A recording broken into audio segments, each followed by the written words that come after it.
Sige, fact boys at fact girls, pakinggan nyo to. Naku, grabe.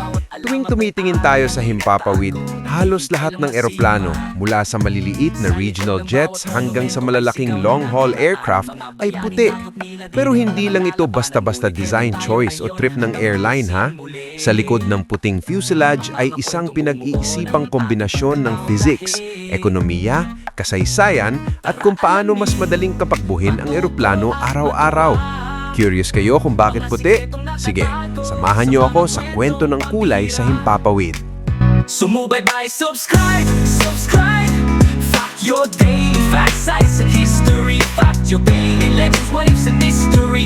Alam niyo ba, bago pa man naging dominantly puti ang mga eroplano, makikita natin ang natural na kulay ng metal.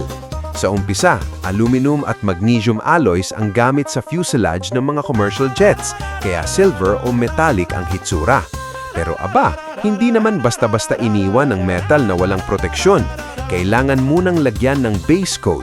Greenish ang kulay na ito na may abilidad para pigilan ang kalawang at oxidation. Parang shield ng metal. Dito pa lang makikita natin na bago pa lang lumipad ang eroplano sa runway na puti, protektado na ang katawan nito laban sa stress ng environment. Lumipat sa puti ang karamihan ng airlines noong dekada 1950s at 1960s, kasabay ng boom ng aviation industry. Tumpak, iconic ang American Airlines sa silver era nila. Silver at reflective ang fuselage, sleek tignan pero habang lumalaki ang fleet at tumataas ang operational hours, napansin ng mga airline na mas practical ang puti. Oy grabe, kasi mas madaling makita ang dumi, cracks at iba pang structural issues sa white surface kumpara sa reflective metal or dark paints. Hindi lang maintenance ang dahilan, physics din ang ka-level. Sa cruising altitude, direktang tumatama ang araw sa fuselage. Ang puti ang pinakamabisang reflector ng sunlight, kaya hindi gaanong umiinit ang metal o composite surfaces. Kung dark ang kulay, boom! Maraming heat ang naa-absorb na nagdudulot ng expansion at contraction ng metal, tapos sa kalaunan, structural fatigue. Sa puti, mas balanced ang heating, kaya mas matagal ang buhay ng fuselage at mas kaunti ang maintenance cycles. Sayang kung masyadong mabilis masira, di ba? Bukod dito, may iba pang practical advantages. Mas madaling makita ng maintenance crew ang leaks, dents, oil stains at cracks. Grabe, sa emergency o search and rescue operations, mas visible ang white aircraft sa kalangitan, lalo na sa cloud cover o smoke. At ekonomiya, hello! White paint ay mas mura sa maintenance, hindi kailangan ng frequent repainting, mas mabilis ang turnaround at mas mataas ang resale value. Abay, ibig sabihin, kapag gusto ng airline na ibenta o i-lease ang eroplano, puti ang pinaka-neutral at globally acceptable na kulay. Oy, psychological effect din meron. Para sa pasahero, mas malinis at maliwanag ang impresyon. Hindi na kailangan ng neon o matapang na kulay para mag-stand out. Sapat na ang simpleng branding tulad ng tail logo o fuselage stripes para makilala ang airline. O nga, may exceptions gaya ng Air New Zealand na black ang livery o Southwest at Spirit na bright colors. Pero sa karamihan, puti talaga ang pinaka-efficient at safe. Sa modern aviation, bawat aspeto ng paint ay dinisenyo para sa matinding operational demands. Aircraft-grade white paint ay may special mix na nagproprotekta laban sa UV, heat, at abrasions. May mga advanced coatings pa na may ceramic microspheres para mas ma-reflect ang init at maprotektahan ang ilalim ng fuselage.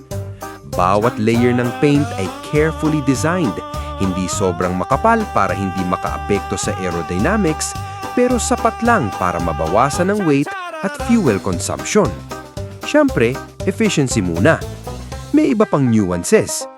Cargo aircraft, puti din, pero minimal branding lang. Focus sa efficiency at durability, hindi sa aesthetics. Military aircraft, kadalasan gray, green o camo, depende sa misyon. Dark colors kasi para sa stealth, pero parehong prinsipyo ang sinusunod. Thermal management, maintenance, at longevity ng materials. Klimatiko rin ang factor. Sa mainit na rehiyon, puti ang bet dahil sa heat reflection. Sa malamig o polar areas, pwede dark Pero karamihan, puti pa rin para consistent sa fleet maintenance at inspection. Aba, puti ang flexible, neutral, at globally standardized base. Tail logos at occasional bold liveries ang nagdadala ng personality, pero ang puti, silent hero ng aviation. Hindi lang operational logic at maintenance, may subtle psychological at visual advantage ang white aircraft. Sa mata ng pasahero, malinis, professional at reliable. Sa maintenance, structural issues mas madaling makita. Sa environmental at thermal perspective, mas balanced ang heating, kaya mas matagal ang structural life.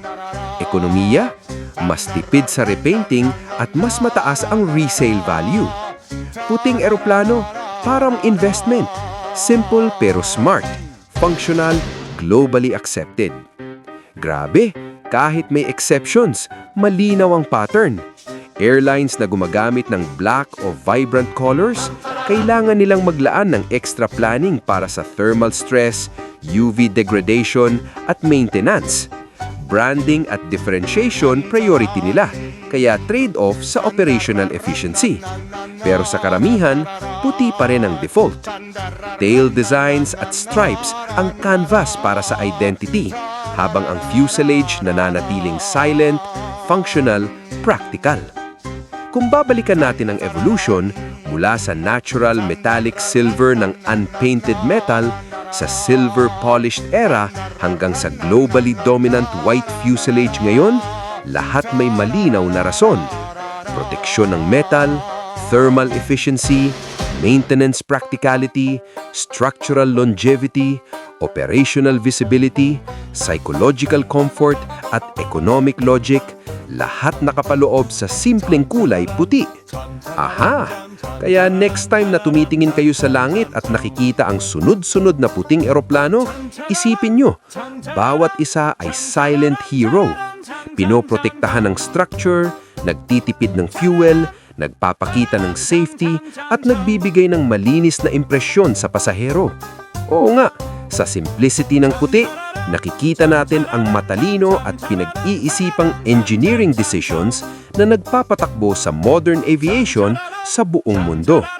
O, comment nyo sa baba kung anong kulay ng plane ang bet nyo. Hanip giliw! Matuto at matuwa, mga sikretong nakatago sa mga kwentong pambihira. Sumubaybay, subscribe, subscribe.